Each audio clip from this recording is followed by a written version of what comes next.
on voit qu'au lendemain de la dernière guerre, donc, compte tenu d'une part du conflit, des souffrances et puis de la crise des années 30 préalablement, donc des réglementations avaient été mises en place, nationales, internationales, et qu'en gros, à partir des années 80, on dit c'est la période de la déréglementation, dérégulation, globalement, jusqu'à donc la période où nous sommes aujourd'hui. Comment vous voyez, je fais le lien entre peut-être toutes ces réglementations, d'ailleurs qu'on a pu trouver excessives, parce qu'il y a eu un moment où il fallait que l'État s'occupe de tout, puis il fallait que l'État s'occupe de rien, parce que dès que l'État s'occupait de quelque chose, ça nuit à la croissance, c'est pas possible, il n'y a pas de développement. Et aujourd'hui, où en sommes-nous? Alors plus d'État, plus d'État, enfin c'est un petit jeu de mots. Donc je crois qu'aujourd'hui on est à une période de manque de réglementation. On a plein de réglementations qui ne servent à rien, mais des réglementations essentielles ont sauté. C'est-à-dire qu'il y a eu cette espèce de credo parmi les économistes, que les marchés étaient efficients, et que les marchés avaient toujours raison, et que finalement les marchés retombaient sur leurs pieds. Eh bien on s'aperçoit que ce n'est pas vrai. Les marchés ne sont pas efficients, les marchés ne retombent pas sur leurs pieds. Les marchés ne correspondent pas à la réalité. Si vous regardez le marché boursier ne donne jamais la valeur d'une entreprise. Le marché boursier, c'est une personne qui dit « je vendrai bien ces titres que j'ai », un autre qui dit « je suis prêt à vous les acheter à ce prix-là », et ils se mettent d'accord sur un prix. Mais le prix réel de l'entreprise, ce n'est pas cela. D'ailleurs, la preuve, c'est que chaque fois qu'il y a une vente d'entreprise dans son ensemble, ça ne se fait jamais au cours de bourse. Et ça se fait avec des différences par rapport au cours de bourse de 30, 40 ou 50%. Donc on est dans un système qui ne correspond pas à la réalité complètement. Alors nous avons supprimé, au nom de cette efficience du marché, tout un tas de réglementations qui existaient et qu'on a supprimé pour libéraliser le marché, pour libérer le marché. Et on a pensé aussi que l'homme n'était que un homo economicus, qu'il n'y avait rien d'autre. Et donc on est allé beaucoup trop loin dans les déréglementations. Je pense que la vraie liberté, elle demande des règles, elle demande un nombre de règles peut-être pas considérable, mais elle demande des règles, et des règles qui sont respectées. Or aujourd'hui, nous avons certaines règles qui manquent, et les règles qui existent ne sont pas toujours respectées. Alors, qu'est-ce qu'on peut faire? Prenons l'exemple, on disait tout à l'heure que l'économie se situe dans le moyen et le long terme, et que nous avons, au contraire, une pression du court terme formidable. Posons-nous la question de savoir si la cotation instantanée des valeurs, par exemple, c'est quelque chose qui sert à quelque chose. Ça rend les gens nerveux, ça favorise la spéculation, ça rend la spéculation très facile, mais ça ne sert à rien. Est-ce qu'on ne peut pas revenir là-dessus, revenir au moins en partie, ou mettre des sanctions, ou redonner un coût à l'opération d'échange qui fait que la spéculation ne pourra plus se faire de la même façon. Aujourd'hui, le spéculateur, c'est celui toc-toc qui l'achète, il vend, ça ne lui coûte rien pratiquement, et il influe un marché, il contribue à rendre obscur, si vous voulez, le fonctionnement des marchés. Bon. Vous avez d'autres choses, par exemple, les ventes à découvert. Qu'est-ce que c'est que les ventes à découvert? Je vends des titres que je ne possède pas. Alors jadis, on vous disait, jadis, il n'y a pas si longtemps que ça, vous ne pouvez le faire que dans telles conditions, si c'est le marché qui monte, si vous avez des titres, vous avez quelque chose, vous avez déposé quelque chose, etc. On a tout supprimé. Donc aujourd'hui, c'est devenu un outil qui est uniquement un outil de spéculation. Très facile à corriger. On peut revenir là-dessus.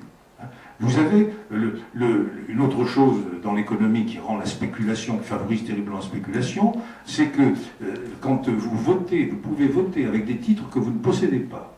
Vous vous faites prêter des titres. Alors donc vous vous présentez, vous n'avez rien par exemple, vous n'avez rien, je n'ai rien, vous avez des titres, là, tous les trois.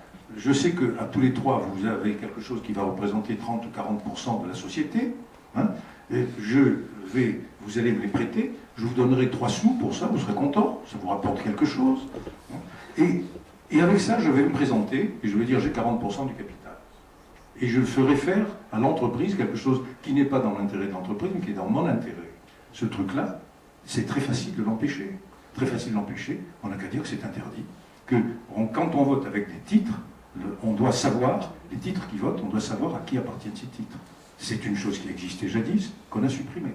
Donc on est allé beaucoup trop loin dans les déréglementations. Et c'est la même chose un petit peu dans tous les domaines. Donc aujourd'hui, il faut se reposer la question de savoir s'il ne faut pas réintroduire certaines réglementations, et s'il ne faut pas supprimer des réglementations idiotes. Il y a des réglementations idiotes sur les fromages, par exemple, dont souffrent des producteurs de fromage de la région, certainement, que l'on pourrait supprimer, qui sont dus en particulier à, non pas à l'Europe, contrairement à ce que l'on croit, ce ne sont pas du tout les Hollandais qui l'ont demandé pour vendre leurs cochonneries. Ce sont ceux qui font des cochonneries en France, qui pour se débarrasser de ceux qui font des vrais fromages en France, et qui les gênent, ont obtenu de l'Europe que l'Europe change les règles. Ça, je m'en souviens très bien, c'était du temps de Mme Scrivener, je m'en souviens très bien parce que j'avais une discussion avec Mme Scrivener là-dessus. Donc, il faut élaguer des choses, il faut certainement faire beaucoup moins de lois qu'on en fait, fait des lois, on ne sait pas faire autre chose que des lois, il faut d'abord appliquer celles qui existent, et élaguer celles qui ne sont pas bonnes, et puis rétablir certaines lois et les faire respecter.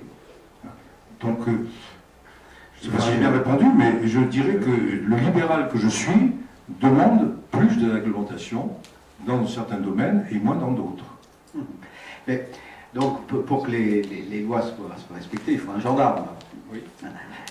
Et une des difficultés face justement à ces marchés financiers, c'est d'une part la technologie, qui apparaît, comme vous le disiez, quand tout fonctionne 24 heures sur 24, à la nanoseconde, on se demande si on n'est pas face à quelque chose d'impossible à maîtriser. Et puis l'aspect mondialisation. C'est-à-dire que le Parlement... La technologie, ça se maîtrise. Les les flash orders, c'est-à-dire les ordres de finance qui se font à la nanoseconde et qui ne sont pas exécutés. Alors, vous avez des ordres comme ça qui se passent, il y a des milliers d'ordres, et finalement, il y en a un qui est exécuté une fois. Mais chaque fois, il y a quelqu'un qui a pris, celui qui a fait le travail, il a pris un petit quelque chose. Donc ça augmente les prix artificiellement, ça enlève de la valeur ajoutée de la valeur, ça vole de la valeur. Ces flash orders, c'est du vol. Et pourquoi est-ce qu'on l'autorise? Pourquoi est-ce qu'on les laisse faire? Pardon là-dessus, je vous ai interrompu, mais c'est pour donner l'exemple de dire que dans la technologie, il y a des choses que l'on peut accepter des choses qui se font et on peut en refuser d'autres. Vous savez très bien qu'il y a par exemple toutes les discussions à l'heure actuelle sur le piratage que permettent la technologie. Bon, on essaie de réglementer cela. On réussit quand même à réglementer en partie, je peux vous le dire. Bon. On est tout de même impressionné quand on voit ce qui s'est passé à la Société Générale, avec une bonne banque, des règles extrêmement rigoureuses, d'organisation. Pas tout à fait assez. Peut-être là vous donnez un élément de réponse. Qu'on puisse avoir quand même arriver à de telles prises de risques sans que les systèmes de contrôle, enfin le jour où ils les détectent, manifestement... Écoutez, c'est pas compliqué d'introduire dans votre appareil qu'un tel ordre, vous ne pouvez pas le passer. Si au-dessus d'un certain montant, vous ne pouvez pas le passer, il faut l'accord, un autre accord. Bon, deuxièmement, il faut, dans l'histoire de Kerviel, manifestement, ils oubliaient un petit peu tous les jours de regarder, ils regardaient les soldes au lieu de regarder les mouvements. Donc là, on peut dire que dans ce cas-là, il y avait une technologie qui était mal maîtrisée. Et, ça se peut produire la BNP, la BNP était beaucoup plus rigoureuse. Là, il y a manifestement, dans cette banque qui est une excellente banque, là, il y avait un petit truc qui ne marchait pas. Mais quand même, les polytechniciens sont imaginatifs. Mais ils sont pires que tout.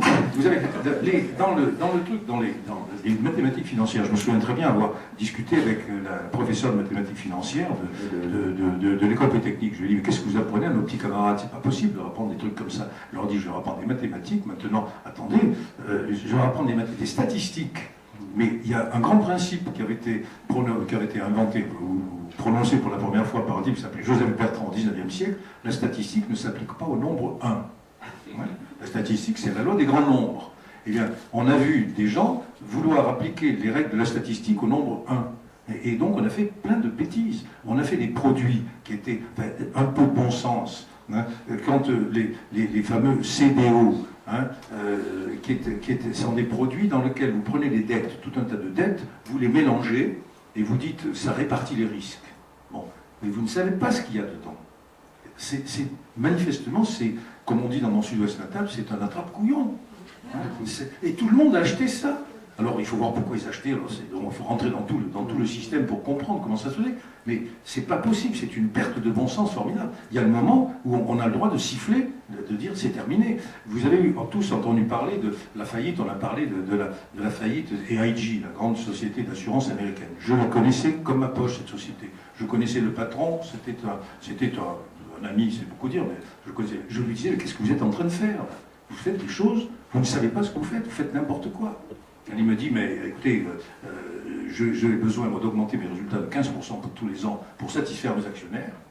On oublie qu'une entreprise, ce ne sont pas que des actionnaires, c'est autre chose. Une entreprise, c'est bien plus grand que ça. Et foutez-moi la paix. Hein, puisque les régulateurs, les contrôleurs américains, ils me laissent faire. Donc vous, le franchouillard, là, laissez-moi tranquille. Je fais ça. Et ça a conduit à une catastrophe absolument gigantesque. Un peu de bon sens, de régulateurs, un peu de régulation aurait empêché ce scandale qui a coûté 80 milliards, je crois me souvenir, 80 milliards de dollars au gouvernement américain.